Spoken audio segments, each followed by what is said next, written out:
Hey, Magic fans, welcome back. This is your captain speaking here on Captain Clyde's MTG. All the Commander stuff isn't going to be out until the 8th, I believe, so we're going to hold off and do all the Commander at one time. Like I mentioned, was going to do it today, but it's just probably going to be tomorrow around midday or so. So stay tuned for that. But what we do have is all the box toppers have been previewed for Lord of the Rings. We only had 15 before, so let's go through the ones that we saw before and the 15 new ones. And we'll make it quick if you guys watched the previous video, so not a big deal. So don't forget to like and subscribe. Uh, excuse me. It helps keep the channel sponsor free, and I do appreciate it. So, box topper number one, we have the Party Tree. Woot woot. It is the Great Henge. Been waiting for a reprint on this. I thought it would be in Commander Masters, but it's here. It doesn't mean it won't be Commander Masters, but it's also here too. We talked about that already. Elisnar the Elfstone, which is Cloudstone Curio. That was something that might have been in Commander Masters, may still be. But it's very popular, so it's a decent one. Ensnaring Bridge, we talked about that already, and it's the Bridge of Khazad-dûm. Love this card, it's so sexy. Aragoth Pillars of the Kings. This is the Ozolith. Those of you who don't know, Ozolith is really big in a couple modern, not modern, but like Pioneer style decks. It's a very popular card, so probably needed a reprint, and this is as good a spot as any. I'm not even gonna lie about that. We've also seen these three Rings of the Elven Kings, which are the Rings of Brighthearth. This used to be a really expensive card, but anymore it's only $2 to $5. It's been reprinted several times, so it's really lost its luster. Morgul Knife is also we also talked about that already. It is the Shadow Spear reprint. Shadow Spear is just an insane artifact that's in every damn deck. It feels like it's just busted. But yeah, it needs a reprint. Here it is. So I mean, why not, right? Next, we have the Sword of Hearth and Home. This was a new one we didn't see last time. Uh, Keyed under the Sword of Rohan, three colorless. So this is a great, beautiful sword. I love it. Like the art. Um, Ring of Barinar. This is the Sword of the Animist. I don't know how a ring is a Sword of the Animist, but whatever.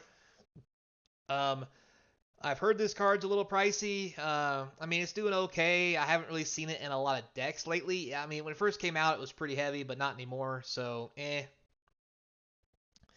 Then also we have down here new ones. We have the Shards of Narsil, which is a Thorn of Amethyst. This just got reprinted in Brothers War, and it really dipped the price. I don't think this one's going to be worth all that much, maybe $5 or more. Um, but yeah, it's going to be really stretching it. This is a bad one. We saw this one last time. Balin's Tomb is Ancient Tomb reprint. Hello. This is a very pricey card. It's been going up. This ought to knock the price down about $20, back down to, I don't know, 60. This is still going to be very expensive, though, because this is, I'm not going to lie, this is a sexy card as well. I love it. So, two more we already seen. We saw the Barrow Downs, which is just Bojuka Bog. Bojuka Bog it's had a couple reprints, so it's not really pricey, but this one might, just because of the art, hold a little bit of a premium, but probably won't be too much. Isengard, Saruman's Fortress, is Beseiju, who shelters all. This used to be really popular, still kind of is. We don't see as much as we used to, but we already talked about that.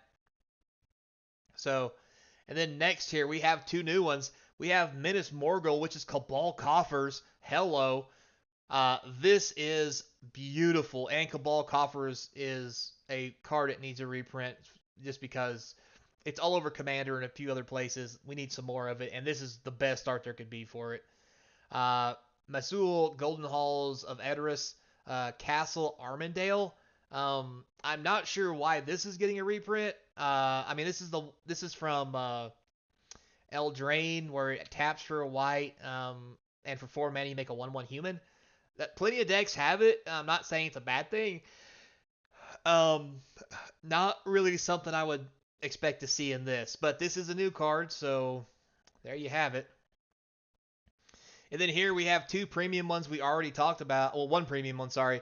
Paths of the Dead, Cavernous Souls. Oh, just sexy. Gotta love it.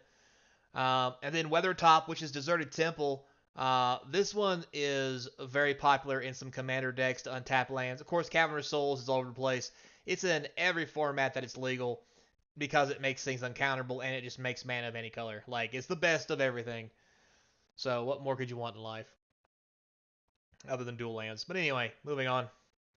All right, we got two new ones. We have Glittering Caves of Aglaron, which is Gemstone Caverns reprint. Uh, this card, even though it's been reprinted a couple times, is still spicy expensive. So this is a welcome reprint, which won't do a whole lot of damage because they're box toppers, but this is pretty. Um, yeah, if I'm gonna have a Gemstone Caverns, this is the one that I want to have. And then over here we have Homeward Path, which is the Green Dragon Inn. We've already talked about that one. It's colorless. You tap it, each player gains control of all the creatures that they own. Not played a lot in really any deck, but if you was playing Commander, especially in a group of 4, I would think you should slot this bad boy in there because there's a lot of shenanigans and theft in that kind of environment, and there's no honor among thieves in Commander. Let me tell you what. But yeah, and then we have two new ones that are hot off the presses and sexy and good picks. We have Bag End, which is Horizon Canopy reprint. Why not? Everybody loves Horizon Canopy, and Bag End is the best place to put the Horizon Canopy. I love it. Also, we have the White Tower of Echelon Caracas. That's right, we got another Caracas reprint. Um, this one's probably going to drive the price down a little bit. There's been several reprints for Caracas and Horizon Canopy. But still, these are both highly playable and very nice cards. Um, yeah, just so much sexy right here. I can't even describe to you how much I love it. And then another new one we have here is Osgoloth, the Fallen Capital. It's Core Haven. Taps for a colorless for white and 1. Prevent all combat damage to be dealt to target attacking creature this turn. Not really big on this one. I don't think he even sees a lot of play, but I will admit the art, whoever did the art on this was that Erika's Pearl. Erica's Pearl. Kudos to you. That is beautiful. Then we have Dol Armath, which is Minimo School. Yeah, Minamo School at Water's Edge. This was the really hot land from Kamigawa. Taps for blue. Untapped target legendary permanent.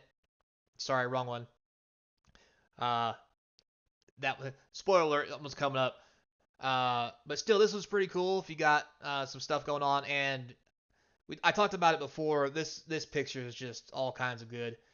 Steven Stark, kudos, dude. Draw more art. This is beautiful. And then down here we have one new and one old one. The new one is Redhorn Pass, which is Mount of Ronamon. This is a snowland. Wow, that's pretty cool. Taps for a colorless. For a snow and 4 colorless, you can sacrifice it to deal 4 damage to target creature.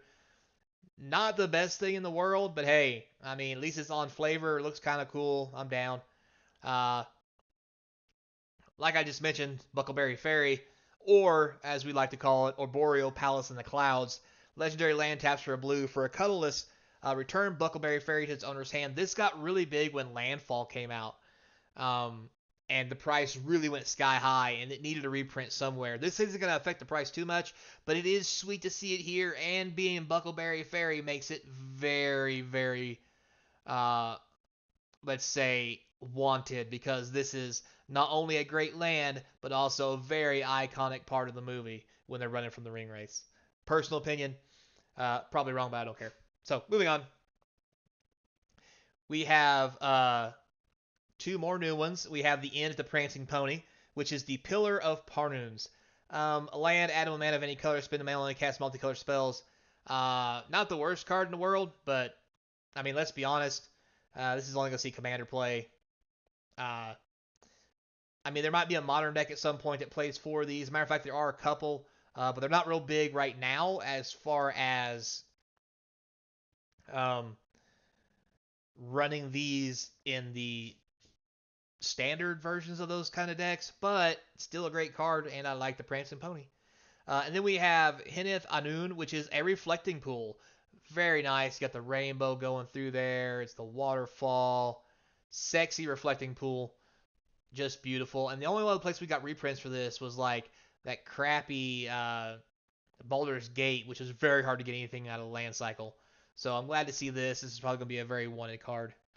Uh, Moving on again, we have Helm's Deep, which is a new one, which is Shinka, the Blood-Soaked Keep. Adds for a red legendary creature against first strike in a turn. Not too shabby. I like it. We talked about this in the last video. Yavimaya Cradle of Growth was in there, so I said, why not Tomb? Here it is, the Dead Marshes, otherwise known as Urborg Tomb of Yawgmoth. Sexy, every land's a swamp. Love this card, love the art. This is beautiful. And we're going to wrap it up with the two that we already know that are left. Wasteland, which is the Valley of Goroth. Dun, dun, dun, dun. Another great reprint. And Fanghorn Forest, which is, as I mentioned, already previewed as Yavimaya Cradle of Growth. So there you have it. Pretty sexy. I like them all. One quick rundown while we're at it, just so you know where you'll get these cards from. It's kind of interesting. You can get non-foil versions of them as players prefer to play without foils. You can also have regular foil, which is the same as regular box toppers. The last treatment is surge foil, so you have non-foil, foil, and surge foil, which is very interesting. Where did I see where you find those at?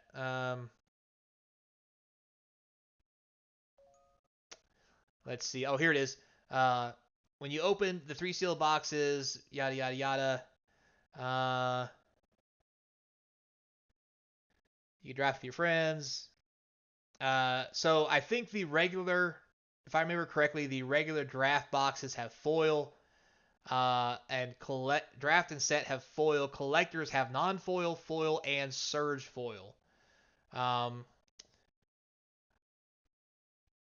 Yep. So anyway, there you have it, guys. There is all the box toppers coming in Lord of the Rings. Some of them are okay. Some of them are not. It's going to be a 50-50 or 60-40 probably as far as bad to good. But hey, there are some buttes in there and some sweet ones. And if you get one in a surge foil, gotta love that. So thanks a lot for watching, guys. I do appreciate it. Until next time, be kind. Don't forget to hit up links in the description to support the channel. If you ain't got any money, that's okay. Just subscribe. And don't forget, end of the month, we got pre-release coming up. So until next time, I hope I see you across from the game table.